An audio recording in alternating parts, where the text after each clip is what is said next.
नमस्ते। आपका स्वागत है रोशन वास्तु टिप्स में। आज मैं कुछ नई बात बताने वाली हूँ कि आप है ना किन्नरों की कभी भी इंसल्ट मत कीजिए। उनकी सेवा नहीं कर सकते तो उनकी बेइज्जती भी मत कीजिए। मैंने काफ़ी लोगों को देखा है कि उनकी है ना लोग बहुत इंसल्ट करते हैं।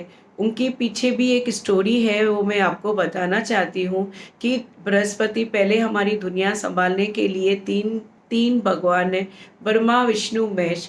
तो ब्रह्मा हमारे हमको पैदा करते हैं, विष्णु हमको पालते हैं और शंकर भगवान जी, महेश जी भगवान जो है वो हमको मारने की तिथि बताते हैं। तो वो सब उन तीनों में वो काम बाँटा हुआ है। लेकिन विष्णु भगवान जो बृहस्पति देव है, वो काफ़ी बिज़ी रहते हैं अपने इसमें कि दुनिया को सँभालना है। तो उनकी बीवी थी तारा। एक बार उनके घर में चंद्रमा आते हैं मिलने को। तो चंद्रमा इतना अट्रैक्टिव थे, इतने अट्रैक्टिव थे कि उनकी बीबी को उनके ऊपर क्रश आ गया और प्यार हो गया। प्यार हो गया तो धीरे धीरे वो घर छोड़ के चंद्रमा के घर पे चली गई। इस पे बृहस्पति बहुत नाराज़ हो गए और उन्होंने दुनियादारी छोड़ दी। बोला मुझे दुनिया संभालनी नहीं है, मेरी बीबी चली गई है चंद्रमा के पास। सब भगवान फिर मिलके गए कि दुनिया कैसे चलेगी, अभी तो बृहस्पति देव ही चले गए। तो सब मिलके तारा माता को बुलाने चले गए और तारा माता फिर 3-4 महीनों के बाद वापस आ गई। पर जब भी तारा माता आई तो वो प्रेग्नेंट थी। तो बृहस्पति देव बहुत नाराज़ हुए। उन्होंने बोला कि ठीक है, ये जो तेरे पैर पेट में जो बच्चा है, ना वो स्त्री बनेगा, ना पुरुष बनेगा, पर वो किन्नर बनेगा। ठीक है, उन्होंने श्राप दिया और वैसा ही हुआ। शायद दुनिया में काफ़ी लोगों को वो श्राप लग गया होगा, तो उनके घर में भी किन्नर पैदा होते हैं। पर आप कभी सोचिए किन्नर की क्या ज़िंदगी है। ना वो जी सकते हैं, ना वो मर सकते हैं। जीते जी खुद को मारना भी ईज़ी नहीं है।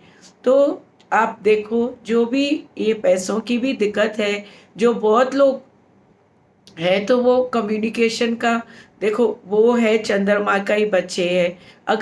अगर ये उनकी इज़्ज़त नहीं करोगे, आप हो सके तो उनको हरी चूड़ियाँ, हरी साड़ियाँ, हरी चुन्नियाँ, हरी ड्रेस, हरी चप्पल, ये सब उनको पर्स, हरा पर्स, ये सब आप उनको गिफ्ट दो, दान करो। उनको जितना आप देंगे ना, आपकी खुद के घर की बरकत होगी।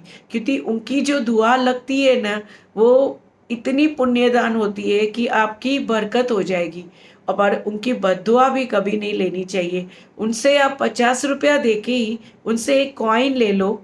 वो कॉइन लेके आप वो दाँतों से लगा के 3 बार वो आपको देंगे।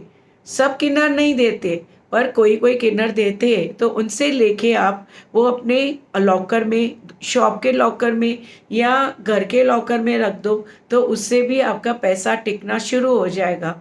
पर कभी भी किन्नर लोगों की बद्दुआएँ मत लो। उनको कभी ऐसे गलत वे से टॉर्चर मत नहीं करना चाहिए। कभी-कभी मैंने देखा है कि कहीं पे रास्ते पे काफ़ी लोग उनको बहुत नेगेटिव तरह से बात करते हैं, नेगेटिव तरह से उनको टॉर्चर करते हैं। ये गलत है, ये करना नहीं चाहिए। क्यों तो उनकी कहीं न कहीं से बददुआ लगती है और उनकी बददुआ कभी खाली नहीं जाती है। क्यों तो वो भी आखिर माँ के पेट से निकले हैं, तो उनकी उनकी ज़िंदगी हमारे जैसे नॉर्मल नहीं है। तो आज के लिए इतना ही। आप प्लीज़ ये बात पे थोड़ा ध्यान दीजिए और देखिए, उससे आपका कम्युनिकेशन भी अच्छा होगा। जितना आप उनकी रिस्पेक्ट करेंगे, आपकी लोग रिस्पेक्ट करेंगे। उससे बहुत फ़र्क पड़ता है, अपने घर की गृहस्थी में भी और पैसों में भी फ़र्क पड़ता है, लाइफ़ के हर्डल्स में भी फ़र्क पड़ता है। हमेशा उनकी दुआ लीजिए। उनको कुछ आते-जाते कुछ जैसे आपकी हैसियत हो। ऐसा नहीं है कि हमको 100 रुपया ही देना है उनको। ज़रूरत नहीं, आप 20 रुपया भी दे देंगे, वो भी आपका एक डोनेशन बॉक्स, वो आपकी ऊपर की एफडी हो जाएगी। तो आप ये ज़रूर कीजिए। मेरी रिक्वेस्ट है सबसे कि किन्नर जैसे लोगों को, उनके ऊपर आज भी एक फ़िल्म भी बनी है, बोलते हैं काफ़ी सुपरहिट गई है, तो आप उनकी फीलिंग समझिए। आप ये बात को, मेरी रिक्वेस्ट है, आप प्लीज़ उस सब किन्नरों की रिस्पेक्ट कीजिए और उनको डोनेट कीजिए। आज के लिए इतना ही। आपकी अपनी दोस्त रोशन वास्तु टिप्स, धन सद्गुरु।